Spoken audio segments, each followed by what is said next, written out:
responsibilities for a mental health Yeah, assessment.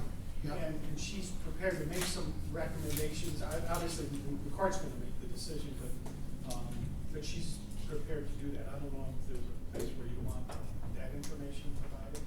I was thinking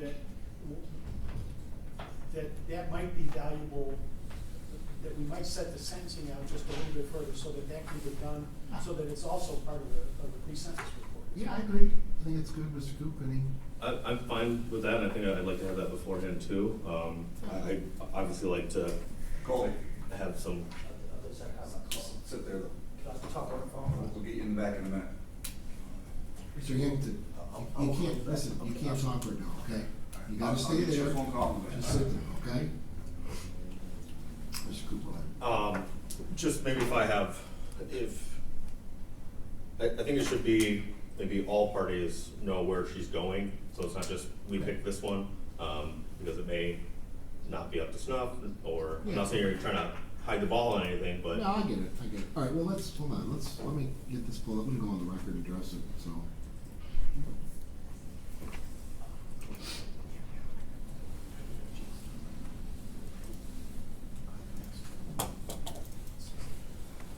All right, before the court is filed 23-1307 FH, speak to the state of Michigan versus Lisa Cober. Are you Lisa Cober, ma'am? Yes, Your Honor. Ms. Cober, can you please rise and raise your right hand? This matter now pending, do you swear or affirm the testimony you're about to give will be the truth, the whole truth, and nothing but the truth, so help you God? I do, Your All Honor. right, put your hand down, grab a seat. Ms. Cober appears with her attorney, Mr. Robert Hedges. People are represented by Mr. Chaz Coombs. Date and time scheduled for a plea in this case. Mr. Coop, can you place the terms of the agreement on the record, please? Thank you. There is not a plea offer from the people in this case. It's my understanding Ms. Cober will be pleading guilty as charged. There was a Cobb's agreement from this court to no upfront jail based on presumptive guidelines of 0 to 9 months, which is the statutory presumption of no incarceration. That is the extent of the agreement. Okay, I think just for purposes of the record, our discussion was that by statute, the court is going to place Ms. Cober on probation for a period of 5 years, and the court intended to order that she not possess any animals for that period of 5 years. I know there was some discussion about a physician's recommendation for potentially a therapy dog, and I want to make it clear for the record that the court is not committed to that, what the agreement is, from my standpoint, is that you will, at this point in time, Ms. Cober, that you will not be able to possess or own any animals for 5 years. Is that your understanding, Mr. Hedges? Yes, and so, we didn't specifically discuss this, but it was my understanding that those conditions would be imposed at the time of sentence. Correct, yes, So correct. she still has the service dog now, she doesn't have to do something today. Does she have a bond condition, though, that she No, can't she have any does not. animals? Not that I know of. Okay, all right. Well, I'm sorry, she says she doesn't have the dog. well, she doesn't have the dog. Okay, all right. Okay, so the other thing is, the court is going to order her to undergo a psychological assessment. The statute it's a may, not a shall, so it's a may, so it's in the court's discretion, but I just want everyone to understand that the court is going to do that, and that is part of this, I guess, agreement or from the court. Is that your understanding, Mr. Hedges? Yes, that was my understanding, the court would do that. Okay, and that's your understanding as well, Mr. Cooper? Yes, I'm certainly asking for that. Okay, Ms. Cober, did you hear the terms of the agreement, the Cobb's agreement? I did, Your Honor. Is that your understanding of the terms of that agreement? Yes, Do Your you have any questions whatsoever about those terms? Honor. No, Your Honor. Okay, all right, you can have a seat. Mr. Hedges? There was one other thing that we did talk to is that the court also, and I communicated this to Ms. Cober, said that you will probably do some kind of house arrest in connection with this. And I told her that that usually comes with permission to go to work and to grocery shopping and to doctor visits, those kind of things. Yeah, I mean, typically when I say house arrest, I usually confine to a home except for purposes of work, school, mental health treatment, obviously, any doctor's appointments, medical emergencies. I usually allow a couple times for groceries. and like I said, certainly work. A lot of times I will sometimes impose a curfew between 7 a.m. and 9 p.m. typically, unless somebody's working second shift or third shift or something like that. So those are my typical, and I would follow those if imposing house arrest. So is that your understanding, Ms. Cober, too? Yes. Okay, all right. Anything else you want to place on the record, Mr. Coop? Not for the people. Okay, all right. Anything else for the record, Mr. Hedges? No. All right, Mr. Coop, you can read the felony information. Thank you, Your Honor.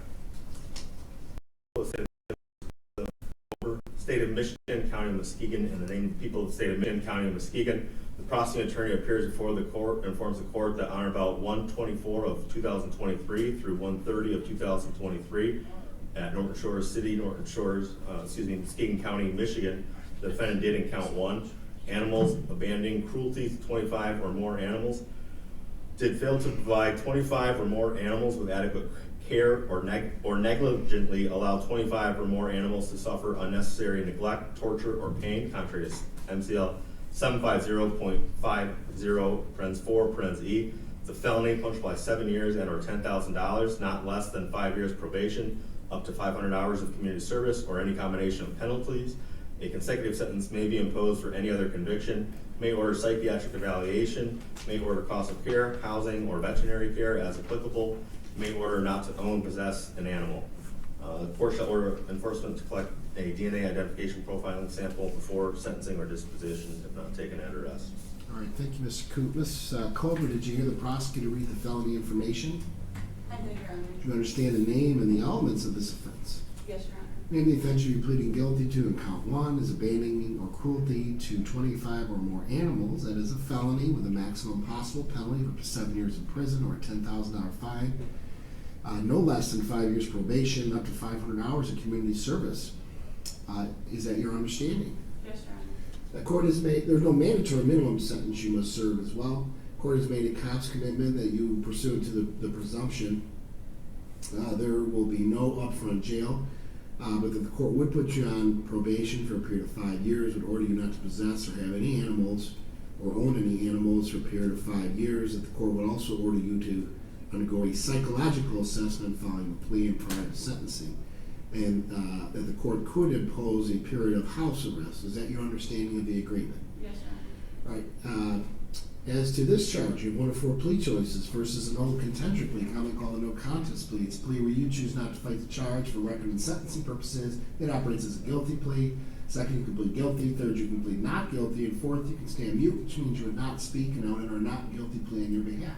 Do you understand these 4 pleas? Yes, Your Honor. At sentencing, both you and your attorney will be given a reasonable opportunity to read a pre-sentence report and make additions, corrections, or comments, and the court will pronounce your sentence. What is your plea to count 1, abandoning or cruelty to 25 or more animals? I acknowledge that the number of animals. What's your plea to that, Judge? Sorry. What was it? Guilty. Has anyone promised you anything else beyond the matters recited here today to get you to plead guilty? No. Anybody threaten you to plead guilty? Yes, but no. Their threats are null and void. Okay, well, we gotta get into that. Is anybody, the prosecutor, Oh, or anybody no, else no, threaten he- you to did you? No. Has anybody else threatened you and said, if you don't enter this plea, we're gonna hurt you or do something Yes, like sir. that? Has anyone threatened you? Yes, I have several threats. Okay, so you're indicating that other people have threatened you, third parties have threatened you to enter a plea? Yes, Your Honor. Is that affecting your No. decision to enter a plea? No, Your Honor. Okay, and are you doing this freely, voluntarily, knowingly doing this? Yes, Your Honor. Okay. Any questions you want to ask regarding that, Mr. Hedges? General death threats coming out of the television, those things that you're talking about. I found one since then. There was a post that went live yesterday on Facebook. I got several messages after that. So, But those are not affecting your decision. no. I don't know if correctly, I asked her and there's been some Facebook more specific threats than the general threats that Okay. follow the Well, publicity, but yeah. she says that that's not affecting her decision. Well, and Ms. Cober, you do have a right to have a trial if you wanted it. The threats from people obviously are concerning, but what I'm concerned about is that you are doing this not because somebody is threatening you, but because you feel it's the best choice for you in consultation with your attorney. Is that why you're ending this plea? Yes, the decision was made prior to the threats. Okay, so you made that decision even prior to these threats coming in? Yes, Your Honor. Okay, all right. So beyond what we already discussed, have there been any other threats made to you regarding this plea? No. And is pleading guilty of your own free choice? Yes, Your Honor. Your plea gives of all the rights listed on the advice of rights form that you've signed. You understand the rights that you're giving up? Yes, Your Honor. Do you agree to give up those rights? Yes, Your Honor. Your plea gives up any claim that it was a result of a secret promise or a threat that was not disclosed in the court of this plea proceeding. It also gives it the right to claim later that it was not your own choice in the plea. Your plea changes your appellate rights from having the right to appeal to having to seek leave or permission to appeal to the Court of Appeals. Do you understand? I believe so, yes. Okay. Do you have any questions at all about that? No. Okay. To the attorneys, are either one of you aware of any promises, threats, or nuisance regarding the plea other than those already disclosed in the record, Mr. Coop? No. Mr. Hedges? No, Your Honor. Okay. Mr. Hedges, do you wish to question your client to establish a factual basis? Or would you like the court to do that? No, I think we discussed that before coming to court. Okay, all right, go ahead. And so, I do acknowledge that the number of dogs, the size of my home, the size of the property constituted overcrowding as set forth in the legislature. Okay. Mr. Coop? I guess that almost sounds like a no contest plea to me. Well, let me ask you some questions. Ms. Cober, between the dates of January 24th and January 30th of 2023, were you living at 2828 Sheffield Street, City of Norton Shores, County of Muskegon, State of Michigan? Yes, Your Honor. Okay. And at the time, that time period, is it true that you had 78 dogs Yes, Your Honor. in your home? Yes, Your Honor. Okay. My understanding is that the square footage of your home combined with garage and a shed was approximately 800 to 900 square feet. Is that I correct? believe it's just over 9. Just over 9, okay? And would you agree that having that number of dogs in that home with that square footage constitutes overcrowding at this period of time? Now, I understand there's some issues regarding whether getting these dogs adopted out or how fast you can get rid of them. But in that time period, would you acknowledge that that is too many dogs Yes, Your or Honor. overcrowding for that square footage? Yes, Your Honor. Okay. Mr. Coop, any additional questions? Would you acknowledge that these sanitary conditions on the date and time that the officers entered your home on January 30th, 2033 were not adequate?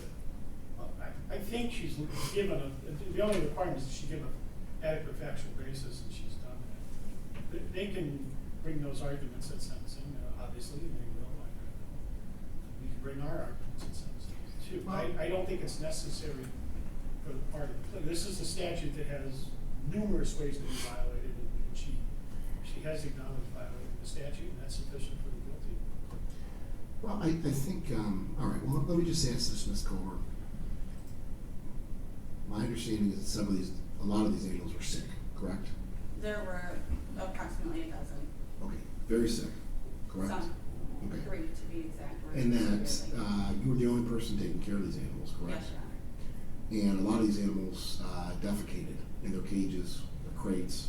Overnight, yes, Your Honor. Okay, overnight, one of those nights, correct? Oh, yeah. Okay, and you're one person, correct?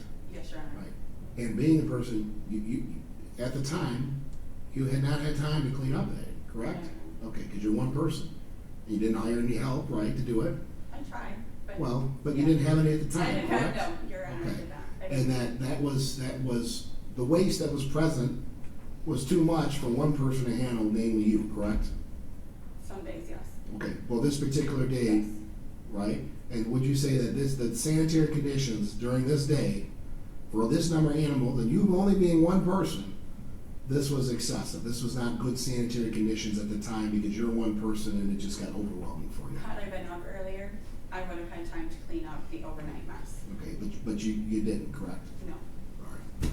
I'm content with that, Your Honor, thank you. Okay, all right. Any other questions, Mr. Hedges? No. All right. The defendant offers a court a plea of guilty to the offense of abandoning or cruelty to 25 or more animals. Her testimony established that she committed this crime, in Muskegon County. Court finds the plea to be knowing, voluntary, and accurate. For all those reasons, the court accepts the plea. For the attorneys, does the court comply with MCR 6.302B through D regarding the taking of pleas? Mr. Coop? It has, but did we establish that all that factual basis was regarding to her house? Did we set that up? I thought I did, but Okay. everything we've been talking about is we're involving the interior of your home, the garage in the back, and the attached shed, correct? Yes. In Norton Okay. Shores? We're not talking about another address. We're talking No. about the 2828. I did ask about the address. We're talking about the thank you, sorry. 2828 Sheffield Street address, right? Correct. Okay. All right. Sorry, Your Honor, thank you. No, that's fine. No, it's the abundance of caution that sometimes prevents later issues. So, her testimony establishes that she committed this crime in Muskegon County. Court finds the plea to be knowing, voluntary, and accurate. For all those reasons, the court accepts the plea. For the attorneys, does the court comply with MCR 6.302B through D regarding the taking the pleas? Mr. Coop? It has, Your Honor. Mr. Hedges? Yes, it has. All right, Ms. Cober, do you have any questions about anything we've done here today? No, Your Honor. All right, court's going to refer the matter to state probation for preparation of a pre-sentence report. This is where I was recommending maybe 8 weeks out. Yeah, I'm gonna, let me see here real quick.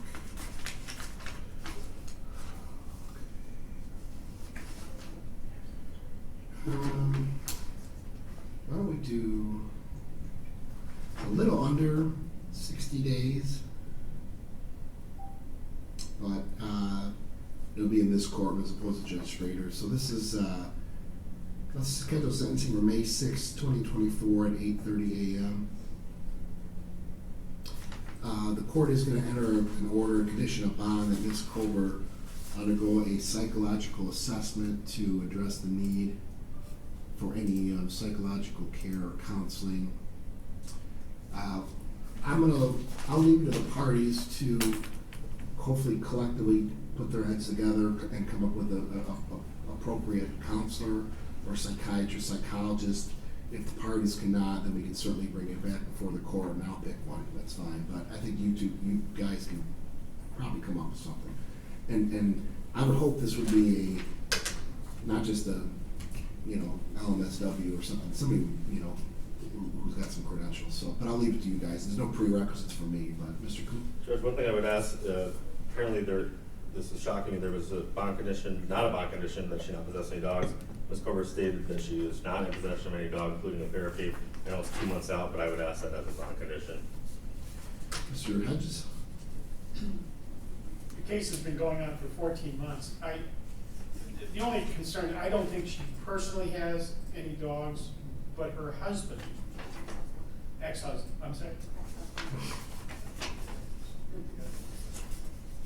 But her ex-husband lives with her, and he has 2 dogs.